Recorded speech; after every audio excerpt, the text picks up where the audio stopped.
Monday night, the end of the week one, and oh boy, for those of you who thought there was some excitement,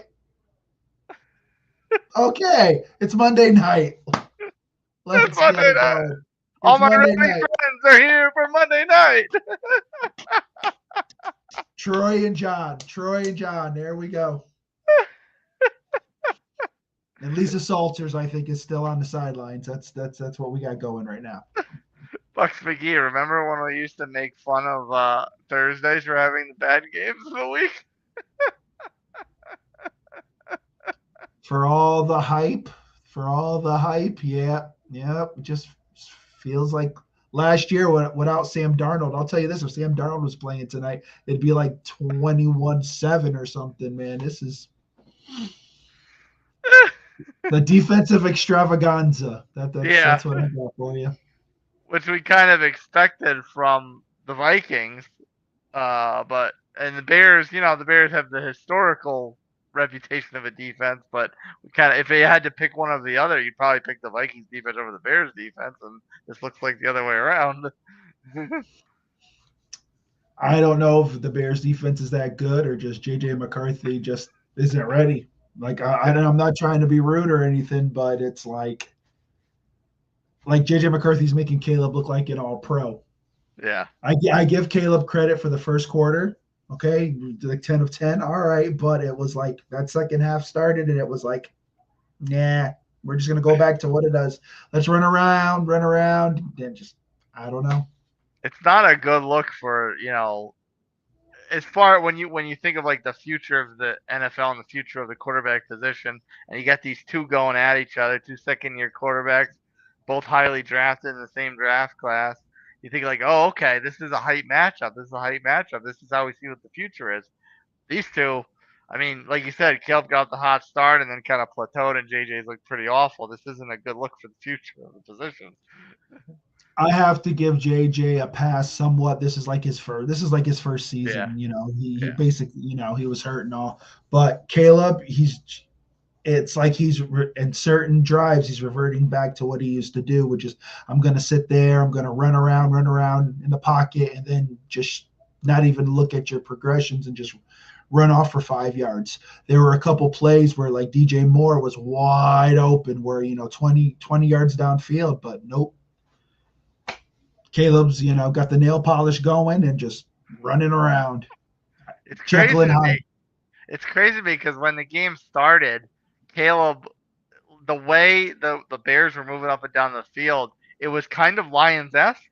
So it was made me feel like it's like, oh, Ben Johnson just instilled the same offense and Caleb's rolling with it. He's going dump offs to the running back, the occasional handoff, and the quick little throws, not waiting downfield the whole time.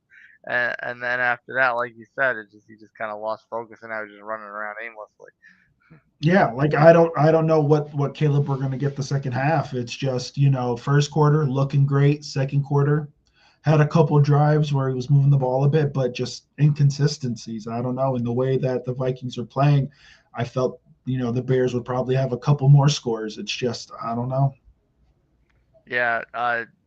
Do you think the defenses are playing any kind of reputable, or is it just the quarterback struggles and the defenses are getting by with looking not necessarily that they're bad, but probably better than they are? You got to give Bears credit for their defense, but honestly, you kind of have to put a little asterisk there. Like I said, Yeah. it's JJ's first game, and he's got to take the lumps. So this is what it is. Um, Vikings defense is holding up. Playing what we probably thought they were going to do. They've played well. It's just that their offense isn't giving them any kind of support. No, the running games have been kind of invisible too. The DeAndre Swift got off to a hot start, but it's kind of faded off a little bit. Aaron Jones has been completely invisible. Yeah, it's just what's going to happen is it's probably going to be a turnover or something that's going to turn this game around for one of these teams. But I expected a little more out of Caleb. They have the lead, but I am disappointed. I thought I was going to get a little more out of it right now than what we're seeing. Yeah, you said it right before we started the show. The highlight of the half so far, of the game so far, it could very much be Will Reichard's 59-yard field goal. For all of you who have Mr. Koo as your kicker, look at this guy. This guy could be your fantasy savior. I have one fantasy team where I have both of them. I picked up Will Reichard recently, and after Young Ho Koo has done what he does, it may have to be handing the reins over to Will Reichard for the remainder of the season. I'm telling you, the second half of this game, this man might put up 4 or 5 kicks. Man, he could be the fantasy leader by the end of tonight. Yeah, watch out, Caleb. You could get outscored by a kicker. Who needs a quarterback? JJ McCarthy, just take this one off. That's it, man. Get your defense a little, spruce up the defense and just win games 12-7. There you go. Yeah. Now we do have a little bit of news unrelated to this game as well to touch on briefly, and I don't know who had every Niner getting hurt besides Christian McCaffrey on their bingo card, but that's got to be the equivalent of the Powerball winner in the United States because first George Kittle, now Brock Purdy, shoulder and toe injury. So I wasn't. If you told me which Niner was going to be her first hurt, I wouldn't have thought CMC would be at best the third selection. Yeah, man. The Saints might have a chance this week. Put some money down. Like let's be real here. Put some money down. Maybe 10, $15 could be the Saints win. I don't know if it's just karma for all those losses in the Super Bowl and just I don't know.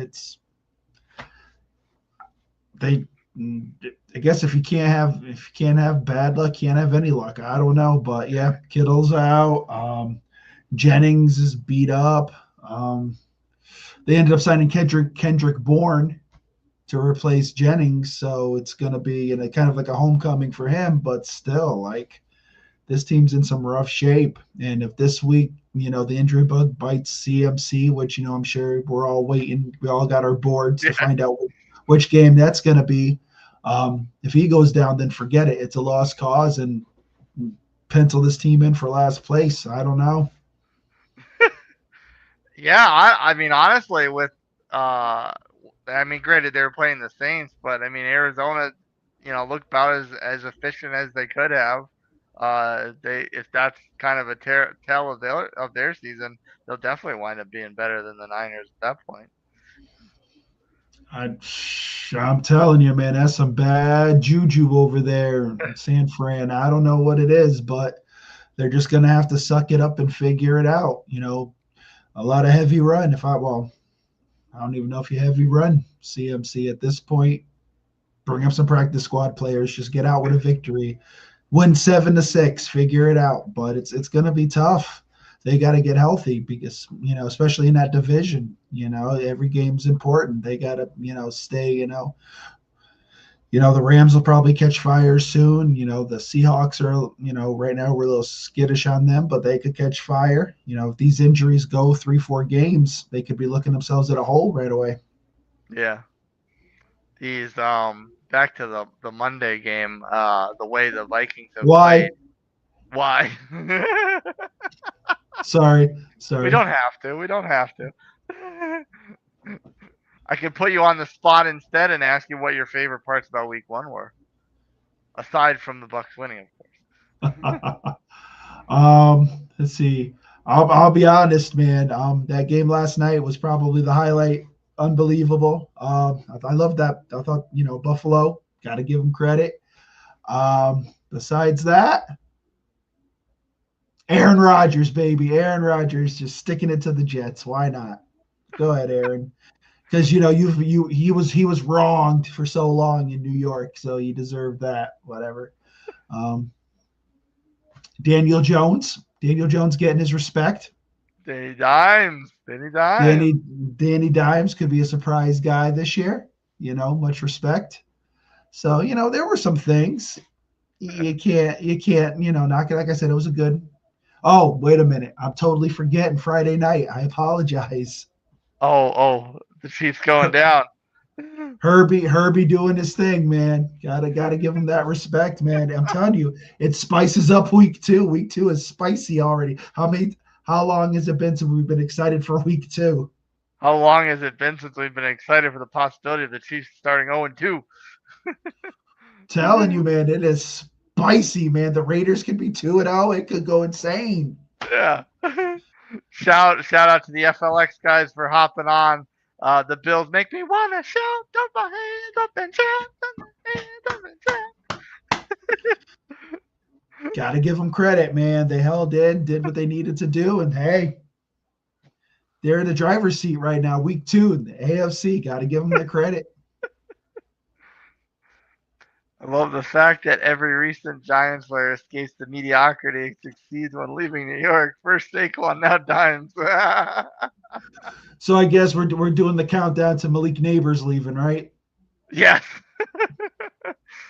He'll force his way out before free agency hits. He'll force the trade. He's trying to get out before they fire Dayball. What are you talking about? Yeah.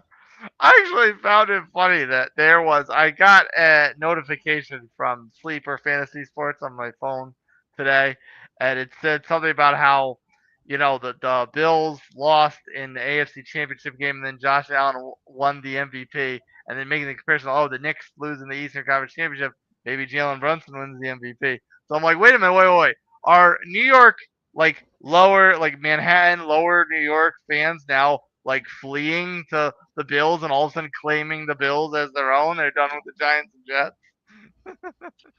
Well, you kind of got to think about it. Who is the true New York team? That's right. There's only one of the 3 that's actually in the state of New York, actually in the Empire State.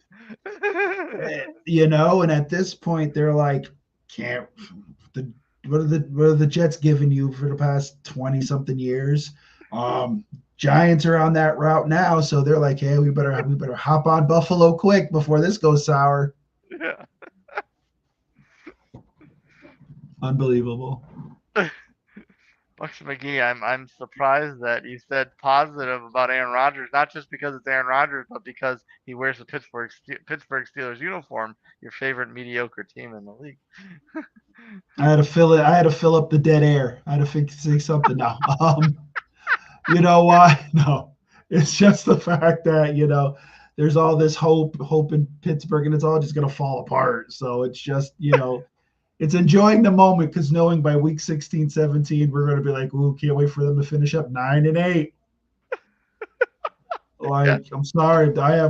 You can't tell me that they're going to put up 30 points a game. It's not going to happen. Next week, they'll put up 6, and then hell will break loose. Well, I hope everyone enjoyed 13 minutes of fun and shit talk in an otherwise mediocre Monday Night Football game. Buccs McGee, take us off air with your final thoughts on week 1. If I worked for the NFL, I would be apologizing to you all. We didn't know it was going to be like this. The schedule makers really did us wrong to finish Monday night. Let's hope Caleb and JJ kind of figure this out. If not, yeah, you're probably looking at a 13-6 fiesta. I don't know. Let's hope week 1 ends strong and just get ready because week 2 is going to be a humdinger.